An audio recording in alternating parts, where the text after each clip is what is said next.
মানব প্রেম এবং মানবতার ধর্ম হচ্ছে ইসলাম। যে এই ইহুদিরা বছরের পর বছর ফিলিস্তিনের মুসলমানদেরকে হত্যা করছে 90 বছর যাবৎ। পুরো বিশ্বে, ওয়েস্টার্ন ওয়ার্ল্ডে, পশ্চিমা বিশ্বে ইসলামোফোবিয়া চরম আকার ধারণ করেছে। সেখানে ইহুদি সম্প্রদায়ের একটা ধর্মীয় উৎসবে এক বন্দুকধারী হামলা চালায় অস্ট্রেলিয়ার সিডনির হুন্ডাই বিচে। সেখানে সেই মুসলমানদেরকে, সেই ইহুদি সম্প্রদায়কে রক্ষা করার জন্য যেই মুসলিম বন্দুকধারীর উপরে ঝাঁপিয়ে পড়েছিল, সেই মুসলিমের নাম হচ্ছে আহমেদ আল আহমেদ।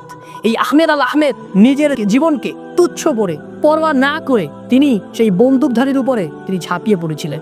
এভাবেই তিনি রক্ষা করেছেন শত শত ইহুদিদের জীবন। মুসলমান এবং ইসলাম মানুষকে মানবতা শিখায়, মানুষকে বাঁচতে শিখায়, দেশপ্রেম শিখায়, দায়িত্ববোধ শিখায়। অথচ এই মুসলমানদেরকে ইউরোপে, আমেরিকাতে সব বর্তমান মডার্ন বিশ্বে সন্ত্রাসী হিসেবে, টেরোরিস্ট হিসেবে তাদেরকে সংজ্ঞায়িত করা হচ্ছে। সেখানে আহমেদ আল আহমেদ এই ইহুদি সম্প্রদায়গুলোকে, ইহুদিদের এই উৎসবের সেই বন্দুকধারীদের হাত থেকে রক্ষা করে মুসলমানদের বীরত্ব গাথার এক অপূর্ব নিদর্শন তিনি সেট করলেন এবং পুরো বিশ্ব তার জন্য গর্ববোধ করতে পারে।